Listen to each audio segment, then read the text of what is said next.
नमस्कार मेरे प्यारे भाइयों, मेरे परमपिता परमात्मा के प्यारे जीव हंसों। आज नए वर्ष में मैं आप सभी मेरे भाइयों को हार्दिक बधाइयां देता हूं और यही कामना करता हूं कि इस नए साल में आपका जीवन बिल्कुल बदल जाए, आप आध्यात्मिक जीवन को जीना शुरू करें। इस माया की नगरी में रहते हुए भी आप अपने सत्य स्वरूप की खोज करें, उस परमपिता परमात्मा की खोज करें और इस जन्म में ही सफल हो जावें। आप अपने जीवन में इतना बदलाव लेके आए कि सब हैरान हो जाएं कि इस भाई को हो क्या गया है, ऐसा क्या आ गया इसके जीवन में जो ये इतना बदल गया है। अगर आप कोई गलत काम करते हैं तो उसको स्टॉप करें और परमात्मा के नाम पे अटल हो जाएं। मीट, मांस, मछली, अंडा, शराब, तंबाकू, गांजा, भांग, ये सब का त्याग करें। कुछ मेरे भाई कहते हैं कि मीट खाने में क्या बुराई है, मीट और मांस और साग और गाजर, मूली, ये सब, इन सब में जीव है। बिल्कुल जीव है, कोई मना नहीं कर सकता कि इनमें जीव नहीं है। जेते दाने अन्न के जीवा वाजना कोई। लेकिन मेरे भाइयों, हमारा जो शरीर होता है ये प्रकृति का ही अंग होता है। हमारा शरीर प्रकृति का ही अंग है। एक का भी शरीर प्रकृति से अलग नहीं है और प्रकृति को जो तुम दोगे प्रकृति तुम्हें वापस वही देती है। जैसे आपके अंग हैं, हाथ है, कान है, आंख है, नाक है, पेट है, गला है, छाती है और बाल और नाखून भी हैं। अब कोई चाकू लेके आपकी आंख में घुसा दे, कोई आपका गला काटने लग जाए, कोई आपके पैर काटने लग जाए, क्या सबकी पीड़ा एक सी होगी? नहीं होगी। बाल और नाखून अगर कोई काटता है तो हमें पीड़ा नहीं होती, हालांकि वो हमारे ही अंग हैं।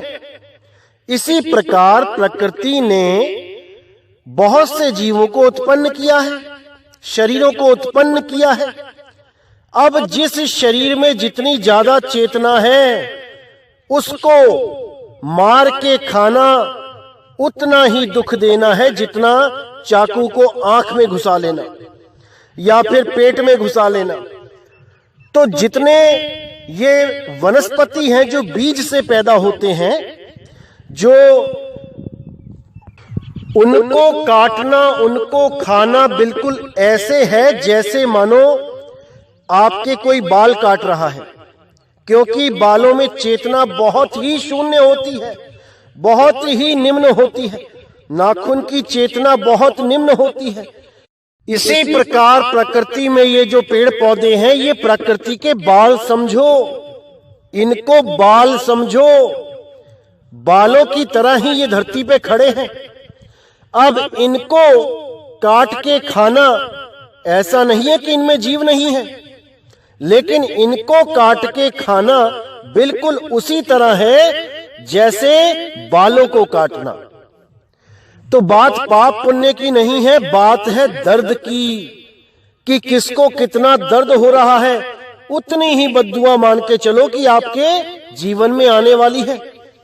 क्या मरती हुई गाय, मरता हुआ सूअर आपको दुआएं देगा कि आप मेरे शरीर का नाश कर रहे हो?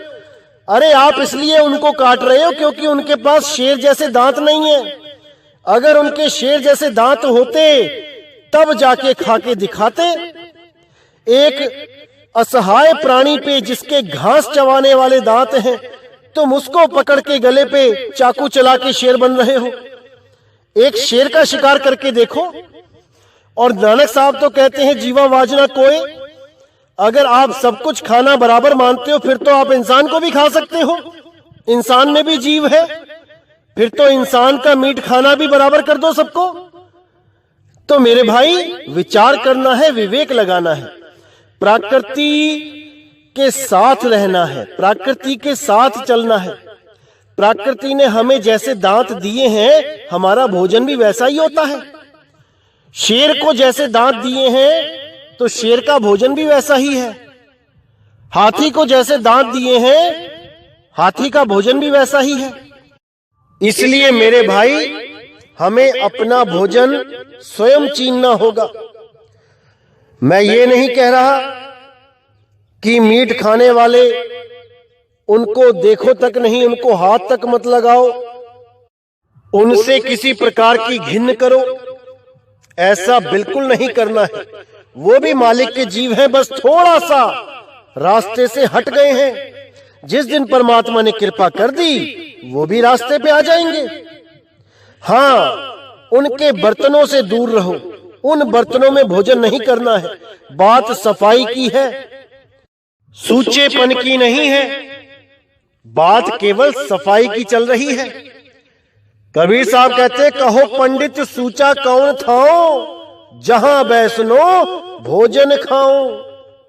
ऐसा कोई स्थान नहीं है जो सुच्चा है, लेकिन बात केवल सफाई की है। तो मेरे भाइयों, इसी के साथ मैं वाणी को विराम देता हूं और फिर से एक बार नव वर्ष की बधाइयां देता हूं।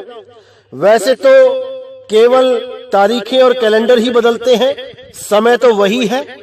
जैसे कल उठे थे वैसे ही आज उठे हो, बस कल का दिन कैलेंडर के हिसाब से पिछले साल का हो गया और आज का दिन नए साल का हो गया। समय वही है, वैसा ही है। जिस दिन आप जाग जाओ वही दिन आपका नया साल है। जिस दिन आप बदल जाओ वही आपका नया जीवन है। जिस दिन आप आत्म ज्ञान में आ जाओ वही आपका असली जन्मदिन है। तो मेरे भाइयों, इसी के साथ मुझे विदा करें। जय गुरु बंदी छोड़ सतगुरु सत्य कबीर साहिब की सदा ही जय हो, सदा ही जय हो। मेरे मालिक की साहिब बंदगी सतना।